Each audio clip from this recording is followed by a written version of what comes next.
Welcome to the Collective Scope podcast, where we talk to great leaders who are influencing the next generation.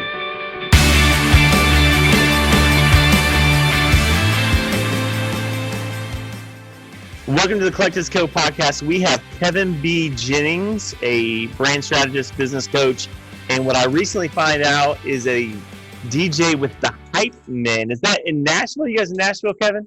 Yeah, we split our time primarily between Nashville and Atlanta, Georgia. So if you had a party, we travel. We've been all over the country at this point. Nice. Well, I'm excited. We have to have him here at least. So, Kevin, tell me first off, what does a personal brand strategist do? Yeah, so a personal brand strategist helps someone build and establish their reputation online and offline, but primarily online, right? And then their personal brand is nothing more than a reputation.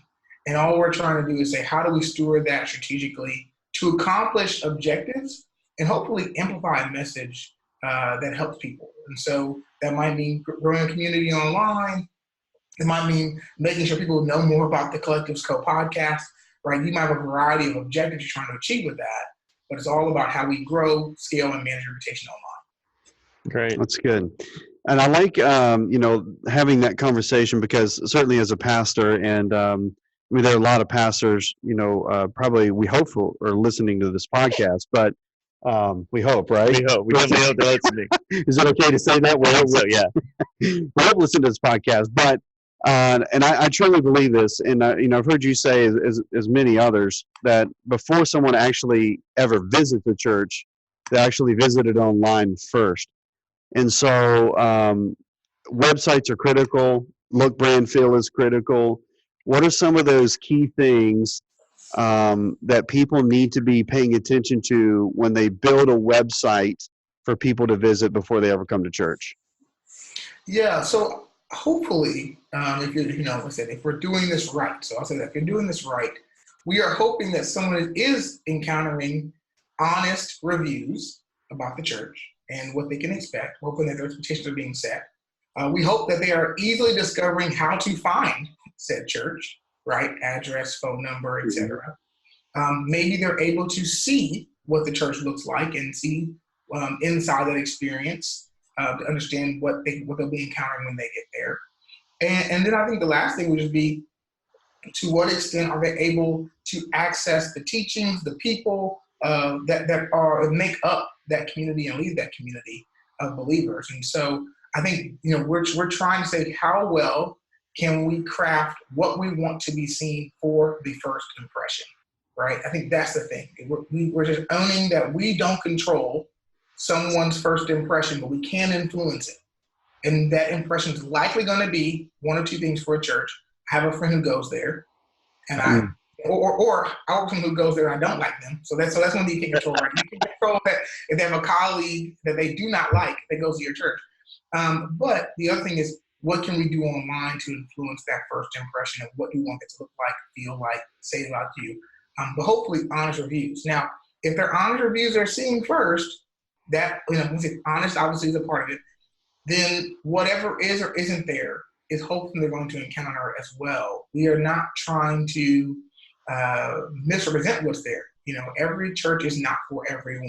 Now, I know that might be said to many leaders who want to be all things to all people, but every church isn't for everyone. So hopefully they're finding out what you are and what you are not before they get there, so that their expectations have been set and whatever they encounter when they show up is an accurate representation of what they saw online. Yeah, I went through this with a fairly large church in California where I was pastoring, and we even went as far as studying color palettes for websites and what's attractive and not attractive that really fits our values and our brand promise and our value proposition, all those kinds of things. Now, I would say that a lot of people are not necessarily savvy in sort of understanding the market research or understanding what color palettes mean. So without being overwhelmed by those kind of issues, what are there just some basic 1, 2, 3s? Hey, pick a color that's bright, or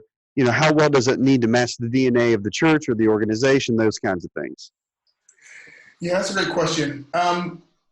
first of all, there are ways you can Google, hey, what does the color red mean? And have like all these great things like passion and fire and all the kind of great things. The associations we have subconsciously with colors, and so it really will go back to how well do we understand what we want to provide to our community. Do we know our place within this sphere locally that we're going to contribute, right? I hope every leader who's listening, every pastor who's listening, is thinking to themselves, hey, my church is providing something that hopefully cooperates and connects with what all the other churches are doing. Not necessarily in collaboration, but saying, hey, you all serve the people really well, but there's this other community that's not being served well. We're going to step in and fill that gap as the body of Christ. Hopefully we're all working together to hopefully say this community, this city is served well because all 5, 6, 7, 8, 25 churches live in this area. And so if you know that clearly, and I know that's really hard to say, oh yeah, if you just know your mission and meaning,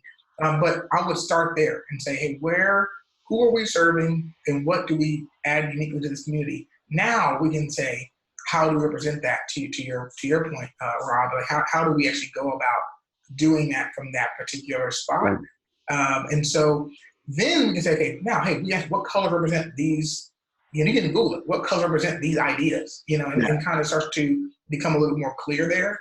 I just recently got back actually from Texas working with the church on clarifying their messaging. And one of the things that this church had in spades was just clarity around who they were, what they were trying to do. They just knew that part before I got there. And I know that's really, really hard because you feel like you're disqualifying someone saying you don't belong here. And I would say that's not true. You can create a place where everybody belongs while still tailoring the experience to serve someone uniquely, right? I mean, so I think saying, hey, we've uniquely designed our experience for these group types of people. How everyone's welcome. Like it's not exclusive in the sense that you can't walk in our door and not be treated with respect and kindness and a hug or a high five. But we've designed our experience for these people. Yeah. Kevin, there's a move and maybe better said attention with church online and online campuses, online streaming services. Some churches are doing it really well. Some churches are simply just streaming the service. Some churches are afraid to go there at all. How do we have online church, online streaming services without the fear of not connecting people? Yeah, that's a really great question. I would say first, let's ask ourselves, why are we doing it to begin with? I think that, keeping up with the Joneses and doing because everybody's doing it isn't necessarily helpful. We talked about, it is in the second question, right? This idea of what we want people to experience online and what that might mean for them. And we want them to see some things. But I'm a big fan of thinking about what you're putting out of the church a lot more like a cable package. All right. And so hold tight for those who are like, what? This analogy, I promise you, I won't leave you hanging.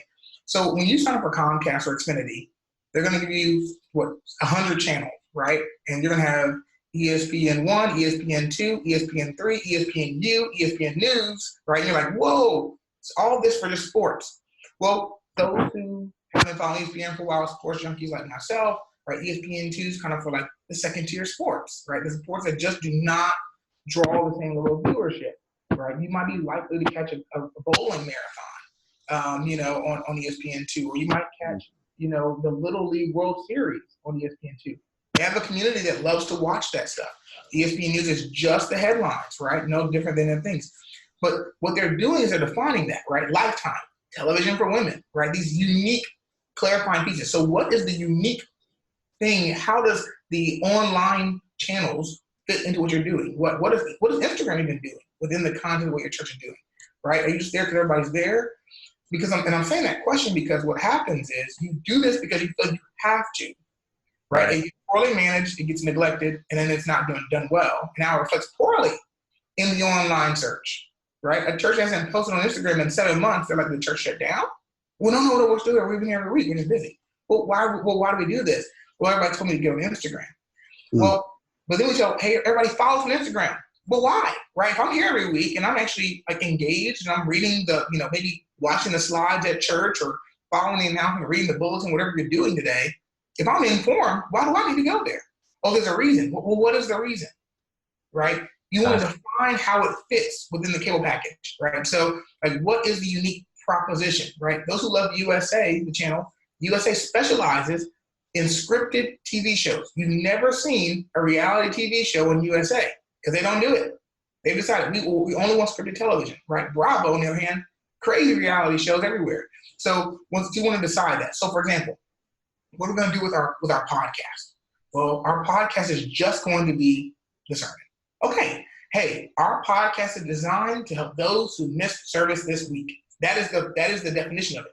If that's what we're going to do with it, we're going to say to you, hey, if you miss a service or you're traveling, don't worry, you never miss a message, because we actually create the podcast just for you. We know life gets busy, we know life is crazy, and you can't always make it to the physical building to enjoy the worship experience. So we created the podcast for you. Subscribe to it, and when you miss a service, it's going to be delivered to your phone on Monday morning for your commute to work. Oh, now that's one way to look at it. Or no, the podcast is designed for you to share the service with your friends. You might hear a service and say, you know what, this particular service talked about marriage, and I have a friend who's really going through a tough time right now. We want to make sharing it with them easy and maybe a little bit less intimidating than getting in their car on a Sunday morning and driving to the building. Don't worry. If you just go to the website, press a simple button, it shares it right to your friend's email. They can listen to it without ever having the pressure of coming in and getting dressed up. Okay, that's one way of positioning it. It's designed to be shared with friends. It's an outreach tool. All right, either one. Well, when you make that decision, what you do on the podcast changes, right? Because who I'm talking to. If it's for the outreach tool, I'd say, hey, hi, I'm Kevin, and I'm one of the people on the staff here at Fill in the Blank Church. And what my job is to welcome you. Somehow you got this podcast live to a friend who thought you could benefit from what we're talking about today. And so what we want to do is say, when you're done with this sermon, when we're done, we're going to come back, and I'm going to tell you a couple of next steps, how we can help you take action in this particular area of your life. Okay, I'm positioning it like a welcoming tool. I'm the first impression guy, right? I'm the welcoming committee. Yeah. And so I'm thinking about this strategically, saying, think about how it fits, and then go all the way in and make sure it does that thing really, really well. And now at this point, you see your church, at the end of every service, hey, if you have a friend who's going through a tough time in their marriage or their health, this topic, here's what you're going to do right now. Text the word podcast to 345-345. We're going to send you a link. You can just copy the exact same link and put it in a text message to your friend right now from your seat. Here we go. Put 2 minutes on the clock, right? Now you have your entire church thinking every week, how do I help what I just heard help someone in my life? We're going to put in the programming. We're going to make it happen. That seems like a game changer, because I feel like, and I've heard you talk about this to other people, is the church is really great at investing in quality content that only happens once. Oh my gosh, yes. Like a pastor spent 25 hours in sermon prep, and he preaches it the one time, and we never hear it again. And this is a great idea of being able to share that with somebody, having clarity, because I know I've walked out of church services and go, oh, I wish somebody had heard that I knew. That's phenomenal. How do we take the content we create, besides podcasting and other ways, and make it shareable, make it accessible for people who may not be there? Yeah, I mean, so syndication is key, right? So I'm going back to this whole media model. So I understand this is very weird to be like, hey, I'm here to change lives, Kevin. I'm not here to think about media and things like that, but you're listening to this podcast right now, right? And so media is all around us. We are all content creators. We're all media brands, whether we like it or not, because my wife can share the daily happenings with us and our 3-year-old on Instagram. And so the key thing I'm thinking is, who are we trying to reach and where are they at, right? That can be one of the ways that church exemplifies welcoming and accessibility. Is it hard to connect with us? You know, this podcast is going to show up and have snippets on YouTube because both Jeff and Rob want to make sure you have easy access to information that can transform your ministry. They don't want access to be an excuse anymore. So they decided to work with the team and say, how can we make sure this is at the fingertips of anyone who needs to find it? Now, we talked about Jeff's earlier question about connection, right? I don't want to just overlook that part of it. You are saying this is an entry point for who and what do we want them to do next? We have to have that clearly road mapped out, right? What is the what do we want to happen next? Okay, if there's a podcast, similar to the earlier example, is designed to be shared with someone who could enjoy or benefit from this message, then I'm going to say to them, now we want you to take action on this, right? We understand we gave you some tips or some things that the Bible says about marriage. Here's what we want you to do. We have a simple one-page guide that will help you do the things and kind of walk you through this mental process to ask yourself the questions that Pastor brought up to you today's message. If you go to our website / September the 1st, that's when the sermon aired, when the first sermon was preached, you can access this one-page download. Just give us your email address. Why do we want your email address? We actually care about you. We actually want to know who you are. We appreciate the fact you're listening. But to us, if you go through this journey alone, well, then we failed you as a church, as a community. So connection to us matters. We would love the honor for you to give up your anonymity for us to connect with you as an individual.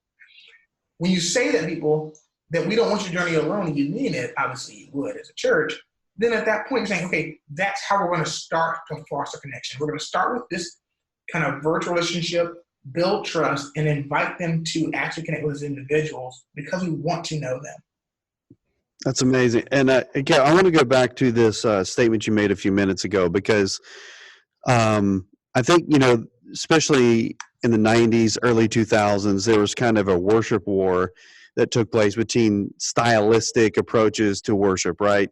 Hillsong was born. I mean, you got all these other, incredible worship teams that were built. So I think now we're shifting into a digital war on how we actually use the digital platforms to both communicate and engage in a church setting. And so with this idea in mind, you said we're all media brands, like it or not. And I love that statement, because I think for a lot of leaders and pastors and churches, with good intentions, they don't want to be gimmicky, right? So the difference between a gimmick and a game changer, I think, is intentionality, which you've already talked a ton about.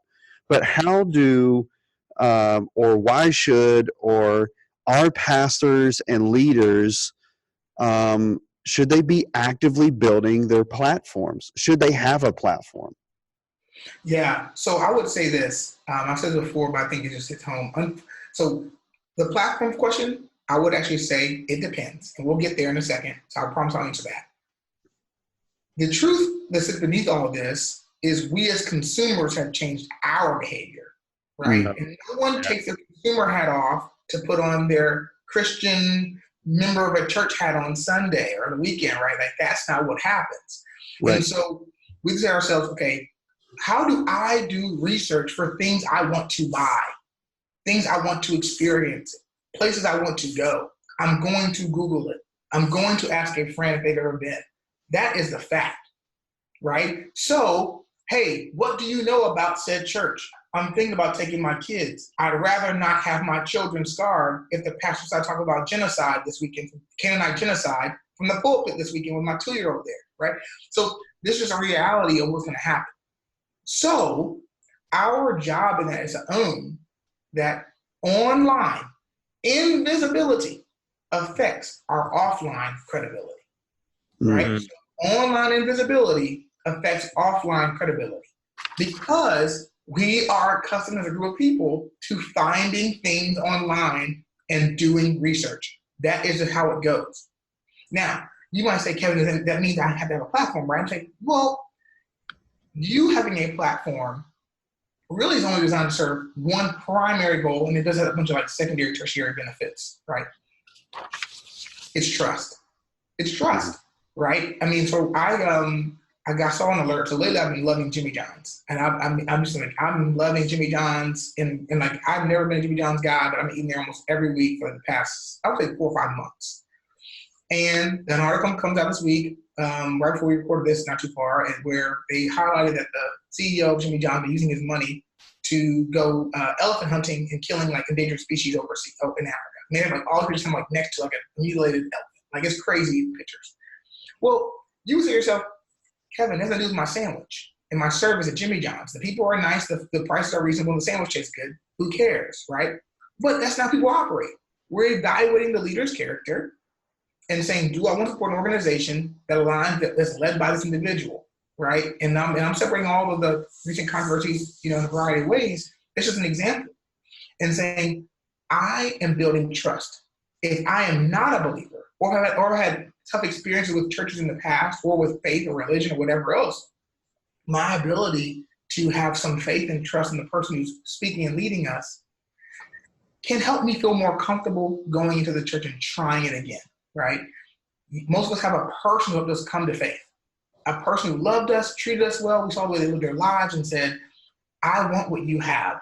What did you do? What did you experience? How did you become like this? I want that in my life. I want that peace in tough times, right? So also saying the pastor having a platform is more about, hey, can I present and have trust and say, you know what, I like that church good things, and then I saw Rob on Instagram, and I like that guy. I appreciate the fact that he's doing and being and living his life this way. That makes me feel more comfortable with the church. Okay, so it's a trust factor more than anything. It's a check mark of credibility. I can go here with confidence and not be so concerned about what happens next. All right. So the other thing I would say is, well, no, does that happen through Rob's platform? Could that happen through the church's platform? Yes, it could. If Rob's like, you know what, I'm just not a social media guy. That's just not my thing. I don't care about it. I get the point of it. Clearly, I believe in it. That's just not how I operate. And I'm not trying to write a book. I just want to lead this church and be in this community, and I'm good. That's what I want to do with my life right now. Well, if that's the case, then I would say maybe we can actually have Rob make appearances through the church's platform, through the church's Instagram page, through the church's Facebook page. The times when I think a pastor has to have a platform, whether they like it or not, is when they have outside interests. When you have outside interests, you have to have a platform. And you say, well, Kevin, what do you mean? I'm not saying grow the platform to become the biggest influence in the world. What I'm saying is, because I don't want to leverage my authority with the church for something that seems and feels self-serving. Well, Kevin, wouldn't that happen anyway when I grow my own platform when all the members follow me? Maybe. But that's their decision. Versus I'm now using the church's social media team to build my platform online. That's not the same. Carrie Newhoff, who I worked with for years, we never used the church's staff to do what we did. They didn't edit a podcast. They didn't write show notes. They didn't publish blog posts. They did none of that, right? And so at the end of the day, I would say, well, if you're writing a book or you want to speak on something else or you have other things you want to do, a side hobby, like, yeah, I'm going to do this because I don't want the message of the church to be misconstrued, diluted, etc., by my personal interest and projects. I hope our listeners have pulled off the road, taken pen and paper, because this is like quality content for leaders. Because I think that's really one of the tussles and wrestling points we see, especially with Christian leaders, in the building the platform, are they being authentic in that space? Are they building credibility? Because what we know about instant social media and Instagram and places like that, it's always our best that we put out. What would you say to the guy or girl who's wanting to build a platform to sort of whatever the outside interest may be, maybe it's a book or a podcast or just expressing their life? How would you caution them or advise them in staying authentic on social media? Yeah. Okay. 3 things into my mind immediately when you asked the question, Jeff. And so first one, build a personal advisory board or some kind of community. It can be 2 or 3 people, it can be 1, but just a person with authority to just text you and say, no, take that down. That's not you. And you did that for the likes. You didn't do it because you meant it. Because we all need a little bit of, it's like a person who can gut check you. Obviously, for many of us, that's our spouse who just is so good at that, looking at us and like, that's not going to fly here, right? You do that strictly to stroke your own ego. And that's going to happen, right? I mean, that's just the truth of when you look up and say, thousands of people who care about what I have to say. This is interesting. And so I think that's a part of it. Inviting that on the front end and saying, hey, I don't care about 50 followers or 500,000. I want 1 person or 2 people in my life, 3 people who will check what I'm doing periodically and just say, hey, I saw what you did 2 weeks ago. And while everybody thinks it's okay, that's not okay. Right? We're not going to do that. We're not going to jump in. Johnny Cup has had stories I worked with him at Dave Ramsey, and he said multiple times, hey, my wife had to come and say, hey, you made a joke about a business or a person on Instagram or Twitter, and you did it in a way that could seem funny, but if they're not laughing too, like that's making fun of them. That's teasing them. That's not a joke anymore, right? My mom always said when I was a kid, it's only funny if both people laugh, right? So if I'm the only one laughing, I'm not teasing you. So having that in your life is big. The second thing I would say is writing down your real objective, right? Once you say I'm going to build a platform versus I just want to communicate with my family and friends, what are you doing it for, right? What is, if you die tomorrow and your Instagram account lives forever, which it would, right? Which it would, what do you want people to be saying about it? Hey, Kevin uplifted these individuals. He rallied around these people. He gave me inspiration, he encouraged me, he challenged me. Maybe he just exemplified how to be a great dad, while building a business. I mean, whatever your thing is, you said, well, Kevin, everybody can have a message like that. I'm still saying, okay, well, as of right now, the objective can evolve, but right now, I want my kids to be able to look back on my life as an adult and see glimpses into how their father or their mother lived. Dang, good enough, right? Like, I'm not saying, but that governs what we do and do not post. Even if you're saying, I will post about challenging times on Instagram because I want my kids to know I had challenges. Life wasn't perfect. I know that when I focus on them, may have presented an image, but I want them to know that Dad didn't how to have it all together, and there were low times. So I'm doing this as a public yearbook or diary for my kids to be able to come back and reference one day, no matter what happens. Okay, that's great. The third thing I would just say is this, and that is, if we have a community, and if we have it, I would say it's okay to document some values too. Like, hey, here's some just no, just like usually I would say a no-go list is usually a little bit better, right? So Andy Stanley, this is my personal opinion, and I don't know Andy personally, so if this offends him, I don't mean to be that way. Andy's really great at doing something, implementing it, seeing how it goes, and then telling us all about it 7 years later. That's what I mean. This is true. I love his podcast because anybody else. But when you hear him talk about leadership, you're like, man, that is so eloquent. He's obviously a good communicator. But it's nice and tidy because it already happened about 17 years ago. That's a fact. And so what's happening is you love the content, and there's a ton you can get from it. You're saying to yourself, but why does my life feel so much messier than his eloquent communicating skills, right? Because he's giving us things in retrospect. And that's his style, that's his approach. John Maxwell, very similar, right? Tidy, past, retrospective.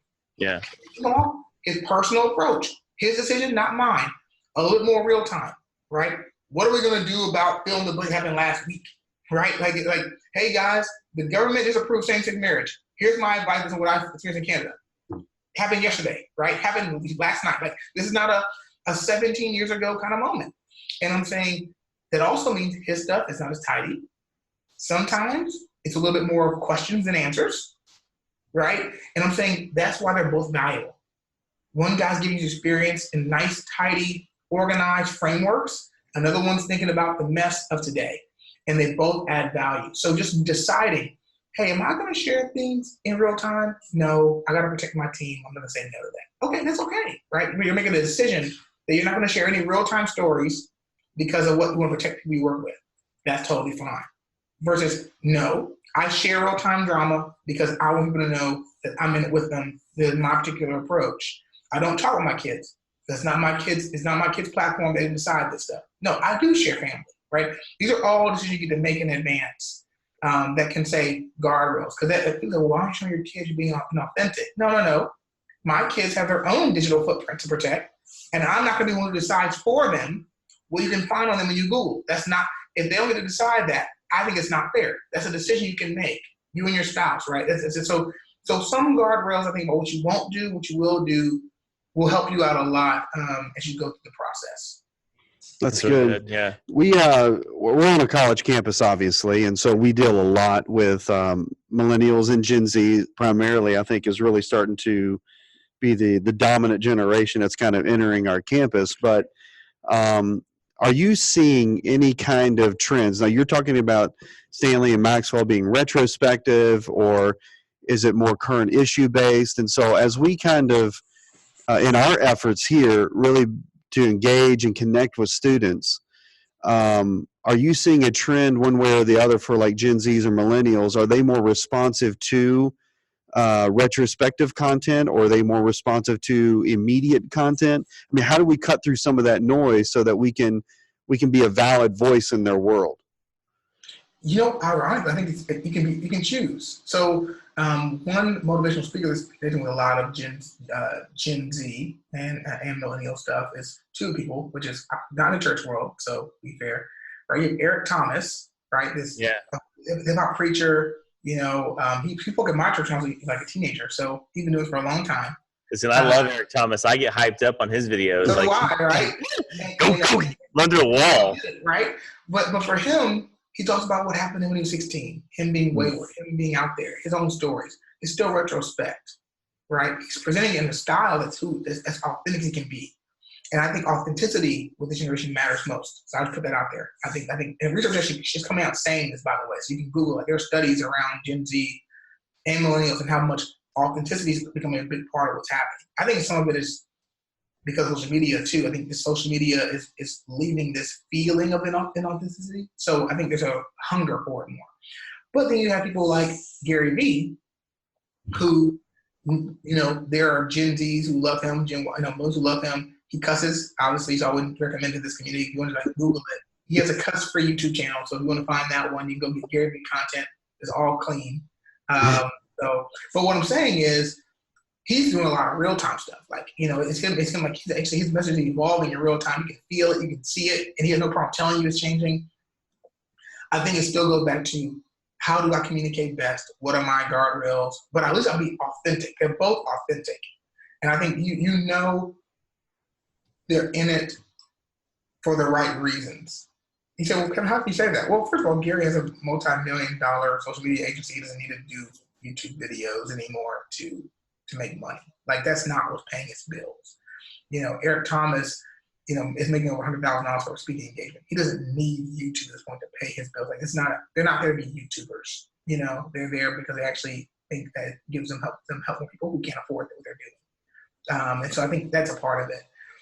But when it comes to, the trends, I think the key thing is saying, how can I empathize with the people on my campus, right? Because I want to be transparent and say, I was at Texas A&M's campus, and what's happening in College Station, Texas, is not what's happening in Austin, Texas. College Station is a smaller town. Texas A&M is the town, and the flow of life is different, and it's more laid back. It's called College Station for a reason. Like, the college runs the place. Whereas, once again, in Austin or Nashville, where I'm at, there's a lot of other stuff going on. And so you're asking yourself, how can we truly add value to the students' lives? So what I've been talking about a lot recently with people is, generosity is now a marketing strategy. Yeah. And I said, Kevin, I thought generosity should just be something you do for free. No. Charity and generosity are the same. Generosity is the act of being kind and being helpful, right? So we're asking ourselves, how can what we do through our marketing be helpful inherently? So, for example, I'm now a college campus, church, and I'm trying to add value to their lives. Oh, final exams are coming up in about 4 weeks. We're going to be the first one to remind them, hey, I know you're busy. I know life's crazy. Just a reminder, exams start for this campus in 4 weeks. They start here in 2 weeks, start here in 1 week. We are here for you. So we created some care packages. If you're interested in getting one, DM us. We'll send you some snacks. We'll send you some notebooks. We'll send you a link to one of our Spotify playlists that we created to help you focus when you're studying, right? Just hit us up. We're happy to do it, right? Hey, we're sponsoring a couple all-nighters to study in a safe environment. You have to worry about being in some random coffee shop or traveling in an unsafe period of time. The church will be open for 24 hours. This day, this night. Wi-Fi is going to be strong. Coffee's going to be going all night. Like, this is how we're going to help you. Okay, great. Like, okay, well, we don't want to do this. It's simpler than that. Okay, great. Maybe something as simple as, hey, if you want somebody to pray with you, even via Instagram, we'll jump on the private little video message that somebody's going to be taking prayer. Like, we are here for you. Like, it can be any of those things, right? We're going to have licensed counselors you can connect with. We have office hours. We understand anxiety runs high during this time period. We're here for you. It can be, I mean, I know for as an RA in college, you know, that right around October was crazy sad times because everybody breaking up with their boyfriend and girlfriend back home. They're freshman and they told all the RAs, hey, just be on guard. Like, a lot of kids gonna be sad moping around here in October. You know? so you know, so it's just saying, how can we be inherently helpful, right? It could be simple. We're going to attract all the restaurants that have great deals on food based on some nights of the week. When you hit our town, we'll be the ones to tell you about it. What? Yeah. Hey, come on, click this little button, give us your email address, send you a restaurant guide that walks through all the crazy great deals with all the food in town within 10 miles of the campus. How can we inherently add value, right? Because you're helping me save money, you're helping me save time, helping me make great grades, helping me make new friends. I want to know what you're doing. You don't need to say Jesus. I'm like, hey, those are my kind of people because they keep showing up with all the cool information, right? And so something that simple can go a long way. And at that point, you say, well, it's not relevant to everyone on Instagram. We don't care if it's relevant to everybody else. We want relevant to these, 55,000, 40,000 students in this one small pocket of the country, right? So here's how we're going to do it. We're going to do it this way. So that also means on Instagram, to get tactical, tag your post with the city, right? So that when they're doing a search in the Explore section, you're popping up, right? If there's a new restaurant opening in town, maybe you're the one that sponsors, hey, new restaurants open up in town, we want to go support them. We're going to pay for 25 people to have dinner tonight for free at this restaurant. Come with us, be the first 25 there, we're paying for your food. I mean, so it's like, whoa, free meal, college, let's do this, right? It gets real simple, really quick. I just want you to say, how can I add value to what they care about, what they need right now through social media? They never check in with us. Hey, I'm gonna do a digital devotional every day. Rob's gonna jump on Instagram for 1 minute, 60 seconds. I'm telling you a scripture. I'm gonna tell you a key takeaway application for your life today. I'm praying for you in 60 seconds on my Instagram post in the feed. Hey, it's Rob. It's Tuesday. Right, it's Friday, August 30th. Here's a scripture. Here's one thing that I want you to think about today as you go through your day. Let me pray for you right now. All right? God be with these students. You know what's in their life. You know what they're going through. Help this word penetrate their heart and let them know that there are people like me and others in this town that love them and want to see them succeed. Amen. Go get it. You're off, right? It's just that can add value right there, right then. They may never like it, right? Because they probably would like it actually, but they may not like it. They're probably gonna like it. I'm being honest. I appreciate the vote. They're probably gonna like it. They're probably gonna like it, Rob. I'm giving you some credit. They're probably gonna like it. But let's just say they don't, hit the like button, right? We do not know what that's doing to them. Right. We don't know what it's like to be able to go through the feed and see someone who's been kind to them, looking out for them, and then saying, I want to be a resource for you in this town. If you follow me on Instagram, you know there's someone in this town you can message DM right now. If all hell breaks loose and someone's going to show up or send someone to show up on your behalf. Yeah. That's a big deal. And so I think sometimes we overthink it, but how can we serve them where we are right there? That's awesome. So good. So good. Like wow, so good. Like we've got a new strategy for you. Like Pastor Rob's devotionals will be out starting soon. I'm ahead of you though. Let's no lie. Like this week I decided to do this thing called the show's not launched yet, so I can say it. It's talk about it. It's a 60-second Instagram TV video, and I'm taking a key topic from the chapels that we have on campus, talking about it in 60 seconds, and then encouraging the students to go talk about it. I just thought about that this week, and I was like, I need to do this. And so confirmation from the Lord right here. They'll probably like it though, Kevin. I think probably. They're probably like it.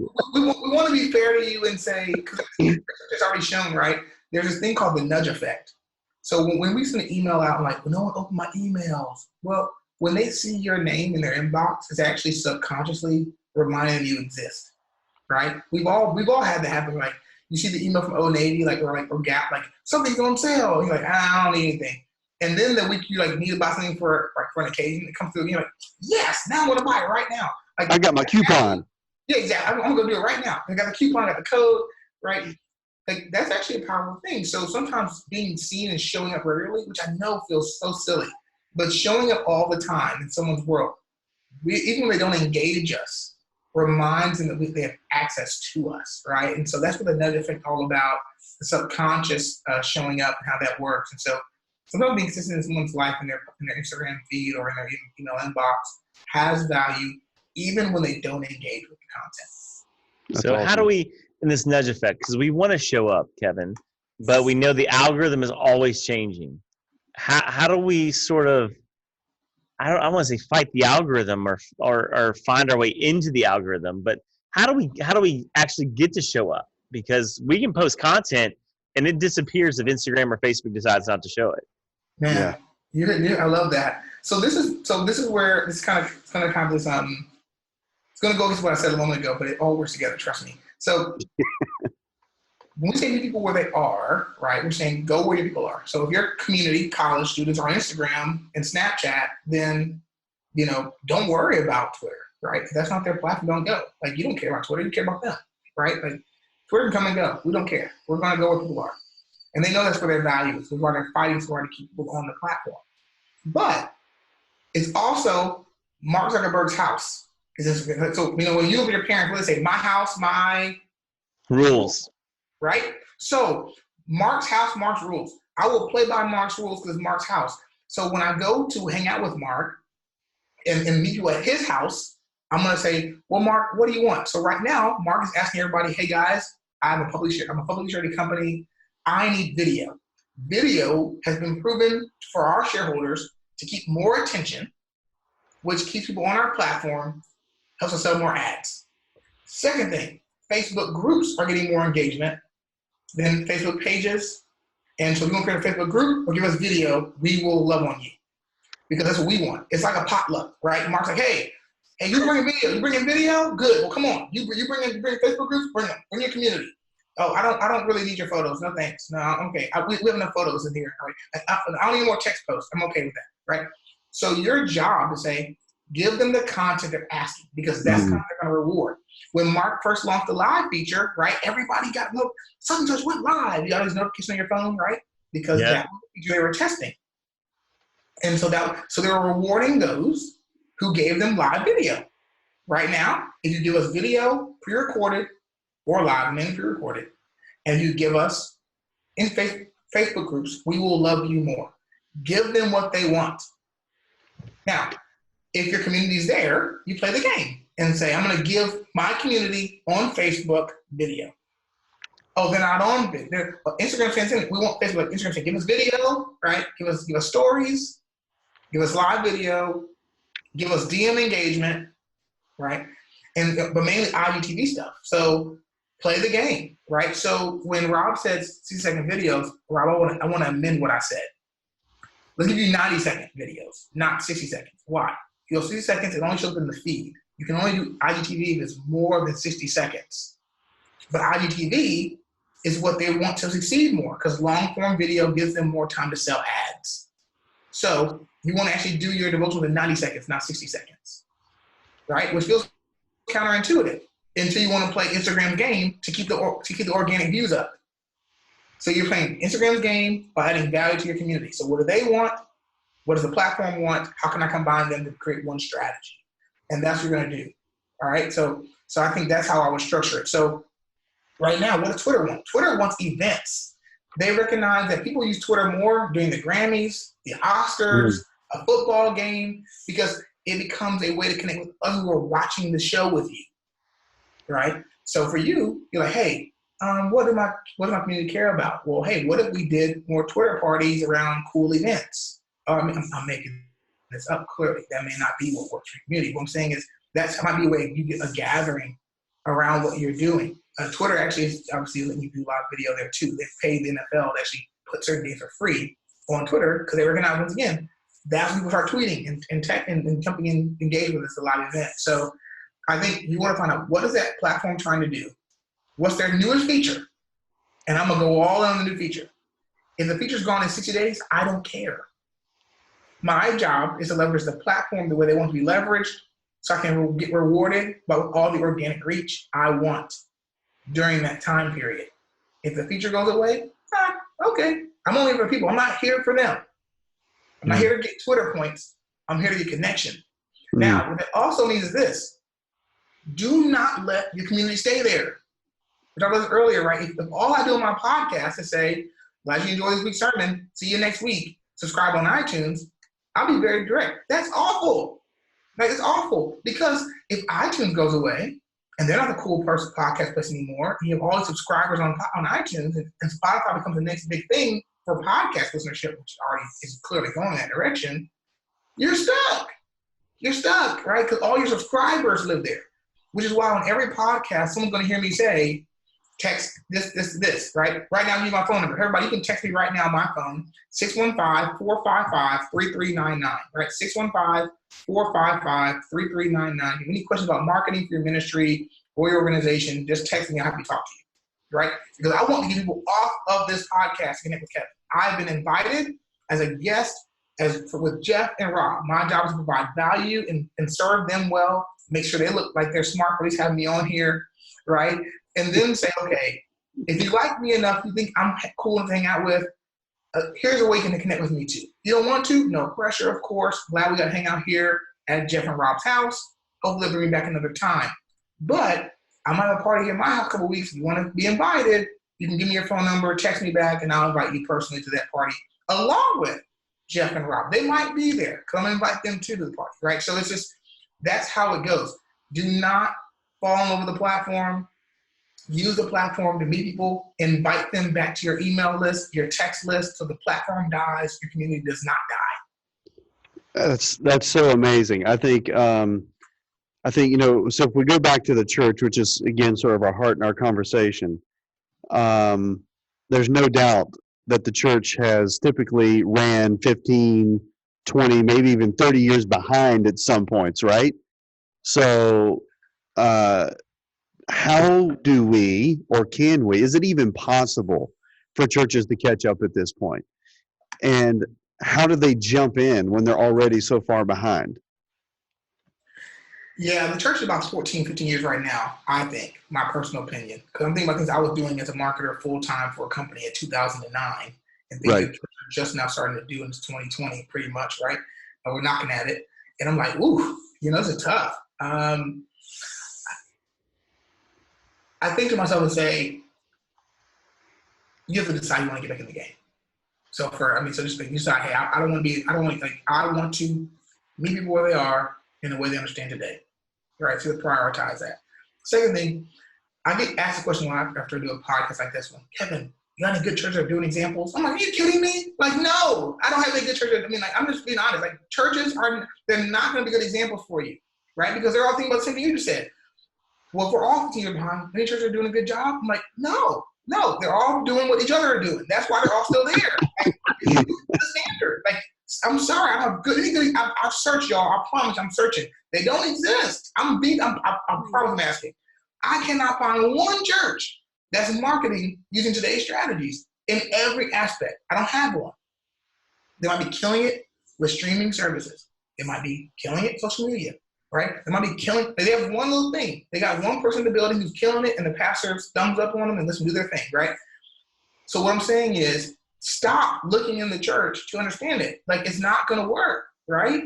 Mm-hmm. And so if you keep doing that, you're going to stay where you are because there's no pressure. Yes, absolutely. There's no pressure amongst your professional ministry friends to up your game. The only pressure you're going to feel is you knowing that you're not meeting the people you want to serve the way you could be meeting them. All right? If you need more than that, I'm sorry. I don't have it to give you. You're not going to see Andy Stanley's not killing it in this area either, right? So you want to do the North Point comparisons, don't worry, you're in the clear. You want to do the comparison of any other mega pastor, you're fine. You're great. Don't worry about it. They're not doing it either. So you can go back to what you're doing. So the key thing I'll say is this. You decide you want to get in the game. You have to say, how we're going to resource it, right? I'm calling it an experiment. I'm not saying you have to get a $50,000 budget. Hey, can we find $500 a month? Well, I don't have it. Okay, can we find one rich person in the country to give $6,000 for one time? Say, we need a one-time $6,000 donation. We're going to run an experiment to see if we can better connect with the next generation or our current audience or our current community by using digital marketing and media tools. Are you in? Like, yeah, I'll give it that's a one-year thing. If it works, we'll maybe do more, right? And from there, what you're saying is what we're going to do. We're going to try the process of personalizing marketing. That's the one thing I challenge anybody to do. Just try to personalize your marketing strategy. And here's how this looks. And guys, I'm going way over. There's somebody to shut up, and I'm okay with it. Not offended. We're going to be outtaking. No, we're good. We're good. We're good, man. This is like gold. Collective. Okay, give me a bonus episode. When I say personalize, let's start with the obvious. MailChimp is free. If you don't do email marketing right now, you're missing the boat, because email is still the most effective marketing channel that exists. I know. Can't believe it. It is. Right behind that is text is going to be emerging. Text is still struggling because people know it's the last inbox that's not bombarded by marketers, and they're fighting to protect it, which means to add more value to get text than you have to do to get email. But emails, you collect what? First names, last names, birthdays, anniversaries. You can do all that on the online form when they sign up, which then means for you, you can tell them happy birthday every year. Oh, well, I mean, but they would know it's automated. I mean, well, people know that everybody on Facebook got an alert that they told them their birthday, and they still say thanks for the birthday wishes, right? And so the idea of someone took the time to even care enough to automate a birthday message. No one. My mom didn't call me, right? Like my uncle didn't call me happy birthday. The church did. The college campus said happy birthday to me. No one else did. So that first thing that matters. Two, if you come to church this Sunday, we have coffee and a gift card waiting for you to show up. Yep, your birthday gift's here, waiting for you to show up anytime this month. Just come by. It got your name on it too, right? Okay, great, right? So if they don't show up, you mail it to them. Well, how do we have for mailing address, right? It's like, hey, pick it up at church, click 2 buttons. Pick it up at church, or 2, have it mailed to me. Well, have it mailed to me, that's your address, which I have more information than you had a week ago, right? So you can't skip church for 7 weeks and me not know it. Come mail you something and say, hey, Kevin, I haven't seen you in church in a while. You okay? Who wrote that? Oh, the congregational care team wrote that down. The volunteers did the note for you, right? So it's a scaling of information. You can't do that without relationship. That's the best part about this. Well, digital marketing is so impersonal, but it requires personal information, which then requires relationship and trust, and how you're going to use it and respect. And so I think the key thing is we can start there. Second thing I talk about all the time, this is more of a challenge to every church more than anything. I still don't see anybody do this idea, no matter how many times, oh, Kevin's a good idea, they don't do it. So I'm going to say it anyway. Your sermons are organized chronologically on your website, are they not? Yeah. Who knows the last time the sermon series called, Good to Great? What is that about? Personal development? Is it about, I don't know, right? The church knows, the congregation that went and saw it knows it's a marriage series. I have no idea it's a marriage series. But if my marriage is struggling, when I go to your sermon series, you know what I don't see the topic? Marriage. I don't have a topical search for what the Bible says about my current challenge. Once it's your website, sermons should be organized by topic, not by chronological order. Because chronological order only has value to those who saw it. It is not value for Google searches or the person who has a pain point in their life, right? But then we do this, what?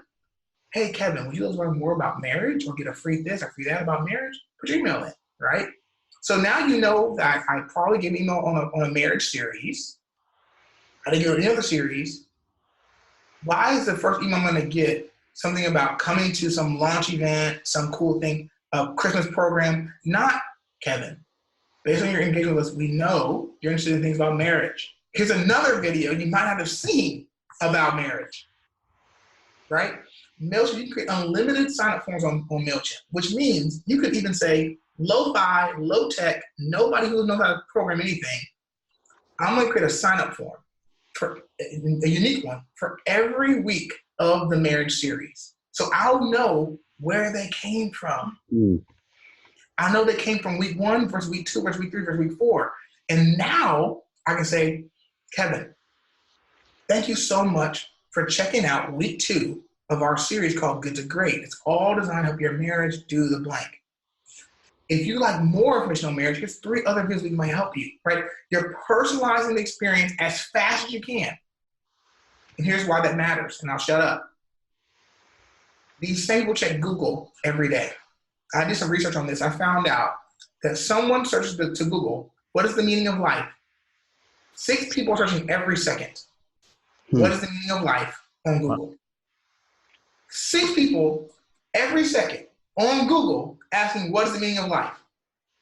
That's their source for the question. Because because you can't find that on a church website, unfortunately, right?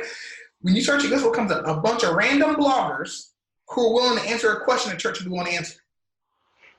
I Googled it. They asked the question, what is my purpose? With a personal pronoun, that question gets asked over 3,000 times a month. You know where you can't find it on? A church. A random blogger says, how to find your purpose. Right? The church is refusing to say, how do we personalize this? And then with Google giving you search results back in less than 1 second, and have to dig your church website to find an answer about marriage or parenting or health, you're losing. You're losing a simple battle that you are actually well equipped to win. Right? And so my thing is, personalization requires information, which requires us asking for it and then building systems that allow us to use it. Email is the first one because it's just actually easiest to do, right? There's technology out there that can do all this across all the platforms. And you're going to say, well, does Planning Center have this? No. You know why they don't? Because Planning Center is designed to serve the church in its current iteration. If every church demanded more Planning Center because they were all going to up their marketing strategy, they would add the tools. They're going to serve the church in its current marketing strategy. So there is no cool Planning Center integration. I get asked the question all the time. So forgive the passion here. It's like, I just think like, hey, maybe I have to use a tool that wasn't designed for the church. But I can use it because it serves people. And I'm here to serve people, right? You all using YouTube matters because everyone's just not going to go to iTunes for a podcast. Podcast listenership is not caught up with YouTube viewership. It hasn't. Now, podcasts proven a couple of things. They have higher earning potential. They have higher earnings, household income, higher education levels for podcast listeners. If you're watching on YouTube, it's not an insult. I'm just telling you the stats, right? But YouTube people, right? They're probably be much more engaging in some parts of it. They're probably a younger demographic, but you can also organize clips by questions, right? How to market my church to college students. Take clip of Kevin talking and ranting, insert video, the viewership goes up, right? And even if it's not high, the listener and the viewer is very qualified because you all are a podcast that talks to college ministry, right? And so what we're trying to do is say, why? Because YouTube is the second leading search engine behind Google. Yeah. YouTube, then Bing, Yahoo, and fill in the blank of all your other buddies, right? And so we're trying our best to play the game. YouTube also rewards you for having more videos than one long video. If you put up 2 or 3 videos a week and you have around 50,000 subscribers, YouTube starts paying you money. Now, guys, what, Kevin, money? Yes, y'all are not writing checks to collectives, so I want them to make money to pay for this, right? You're not writing checks. I want them to make the money so they can keep doing this, right? That's how it's going to happen. It's taking the podcast and putting it up to 6 or 7 videos over time, releasing 2 to 3 every week, as opposed to dropping one long interview. Even if it's the same amount of views, it's less views for YouTube. And YouTube's game is what? More viewership, more ads, more money, better stock price. And so we got to play that game. And so I will say this once again, personalization requires information. You can get it. You can do that. Have a reason for the request. We want to honor you on your birthday. We want to honor your wedding anniversary. We cannot do it. We cannot send you and your spouse flowers. We cannot do these things we want to do if we do not know more about you. This is the beginning of a long-term relationship. With us as a ministry, us as leaders, we like to do this if it's okay with you. Yeah. That's cool. Listen, Rob, my mind is like blown at this Oh, yeah, point. I'm out of room on my paper for notes. Like, I don't know. Wow, Kevin. I mean, this is like game-changing information for anybody trying to meet a need, it seems like. And because what I think we know is everybody has a device. Like, demographically, youngest, we're getting devices now at like 10th birthdays, kids are getting phones. I mean, It's just where the market is. And I love this concept of playing the game. I mean, we don't make up the rules. I feel like the churches spend their whole time kind of fighting against the game. Mm-hmm. When I think if we just learn to play by the rules, like Kevin's saying, we can have a bigger impact rather than sitting there going, I don't know why they're not coming. You know, why are they not showing up to our thing? Why are they not showing up to our service or space or potluck or whatever it is? So learning to play the game, learning to play by the rules is really what's going to have impact on us and expand what we do. If you were going to give the shortest snippet, first step for somebody, a pastor, a leader who wants to jump in, what is step one? Besides hiring Kevin B. Jennings. Yeah. That's very kind. What I would say this, because especially I'm thinking digital marketing media stuff. Is that okay? So that first step we're going to. Okay, great. So first step in this space, build an email list. I know that sounds so boring. No, I've heard right? John Acuff time and time again say that he spent too much time on social media and not enough time building an email list. As a person who worked with John during that season, I'll tell you he's right, and he didn't listen. But now I look at it, right? That's the truth. And it's like, I was in the building, and it was like, come on, dude, come on, bro, we got to get these emails. And here's why. In today's world, parting with an email address, giving up anonymity to someone, I heard Don Miller talk about this, it feels like the person paid you $15 emotionally. They have the same emotional response as paying $15 to your email address. Wow. That means investment, emotionally and intellectually, right, to say that. Two, that means I can talk to you when I want to. Social media is what I call a tune-in style platform. If I'm not on Twitter when you tweet, I miss said tweet. If I'm on vacation when you post on Instagram, by the time I come back, I do not see it. It doesn't mean I didn't want to see it. I was not available to see it. I was not doing it at the moment. Email is waiting for me in order when I come back. It does not vanish. It does not disappear, right? Make sure we can answer story up there. But let's not send an email. I don't want to bother anybody. It's like, well, that means if I don't catch it 24 hours, I don't see it. That's really cool at times, and I think there's a ton of value why you do that. But email is number one in the list. So can I ask a follow-up question? If email has value, what exchange rate should a church ministry organization have in exchange for that email address? I know, like, a lot of times I go to a blog or I go to a website and they'll give me some little 5 tips to whatever. What's the exchange rate for email for a church or ministry? Yeah. So the key thing I'll say is am I solving a problem before upfront?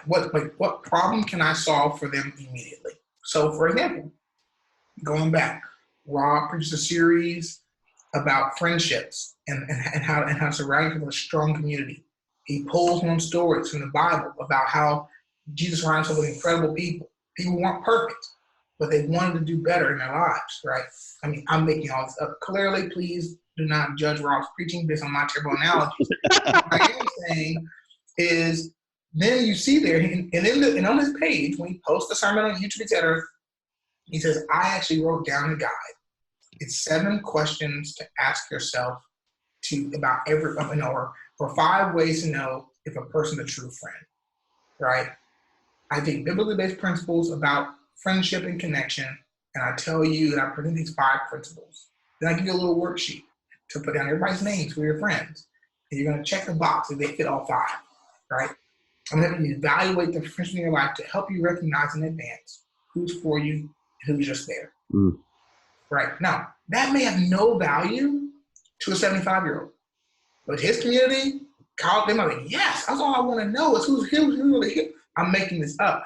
What I'm saying is, if you don't know your people, it's going to be really hard to create this worthy of exchange. Yeah. What I will say is, but then I want to contextualize what problem I solve with the content. So right now, for those who are listening to what I'm doing, right, if you want to build your platform, I have something called the Personal Brand Blueprint. You text blueprint, right, to a number, I'm giving you a second, right, then you have the opportunity to download a resource that is designed for those who want to build a personal platform. I'm making this up again. But what I'm getting at is an idea and a strategy around what problem can I solve for them before they come through my doors that adds value. Now, there is no percentages, because I've seen percentages where I've given them away for free, and it's been downloaded 35% of the time in that one setting. I've seen where I've got 75% of the time. And 75% of people said, I want that thing. And it's typically connected more to how helpful is it for the people that I'm trying to serve in that moment. And so I think that's where I would probably say. And for pastors and ministries, I would say, can you do something that connects really well to the current sermon series? For college ministry, connects really well to the challenges facing students on that particular campus.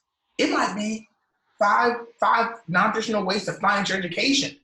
And say, well, what do you mean? We have an annual fundraiser. We should help kids pay for their own college. I'm making all this up. I think the key thing is, do we know that answer? If we don't, then it's our job to find out the pain points facing those people, and then go after it and build something that serves them before they come into our ministry, before they come into our doors. That's awesome. Awesome. Well, man, I tell you what, my brain is just overwhelmed with cool, amazing content. But I'm going to ask you one final question for the show. We ask every guest this question. And so we're a college campus. And one of the things we love to ask our guests, we ask all of them, is what did you learn in college? What's one thing you learned in college outside of the classroom?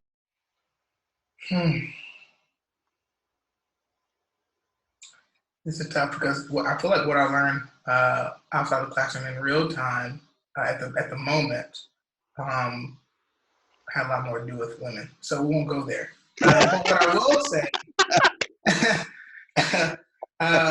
but except for my Kevin, that might be helpful. Except for my non-dating advice about all my poor choices, I will say that let the hard stuff be hard. Let the easy stuff be easy. And I know that you're like, what do you mean by that? Wherever you are in your life, there are things that you've been uniquely gifted to do that are easy to do. They are. They're easy. Like, you don't have to try. And I'm not saying we should work on our strengths and amplify those. Actually, I'm big into that. Like, lean all the way in your strengths. But I'm saying in life, there's often we're going to do that does not come naturally to us. What we tend to do is we let everything get equal effort. Everything has, we're like, oh, I'm not doing this enough. No, but you're really good at that, and you're efficient at that. And long term, I want you to do more of that. You can become the best in the world at that. But for those who struggle with something that requires their effort, and it's something, it's a bucket you can't pass. It's something that's truly yours to do, and you know you can't give it away to somebody else. It's okay if it's hard. Let that be hard. Work on it. Grow in it. Like, let that be hard. There are things like I said, some things are going to be hard, but I think sometimes we overdo it. And for me, that meant if you're good at this particular class, don't spend the same amount of time doing homework for that class and when you're really struggling in. If you can listen to that lecture one time and you stick with it, like intellectual property and copyright laws, like I get here once or twice, I was like, I'm in. I just remembered it. I loved it. I was into the class. I was a geek in that way. But man, biology was kicking my tail. And it was just like, and I feel like that plays up on other parts of my life. Relationships, I think I need to work on relationships. I don't need to work on relationships, even outside the classroom. And I'll say one more thing, sorry. And it was the power of relationships. And I think that for me, I've looked up with my ignorance in some parts of my personality, but the people I met in college and how and what that's done to my life since then. I mean, I'm over 11 years plus removed from college, and I would say, like, it has been incredible to think about the value of the people, not what I learned, but the people I met. That's changed my life. And so I hope that wherever you are, even if you're not in school anymore, you're still not thinking that your skills are enough. Your relationship, how you treat people, matters way more than a lot of that stuff. That's for sure. What we didn't say on this episode, we let a lot of people know. Rob and I met as undergraduates here at Lee. And Whoa! So 20 years later, I'm showing our age. We're now sitting at a table doing a podcast. So we resonate with the relationship piece, and I think it's something that a lot of our guests have echoed. So speaking of relationships, how do we stay connected to you, Kevin? Yeah, so first I have a gift. Gift one is the fact that I have something called the Email Marketing and Social Media Starter Kit. All right.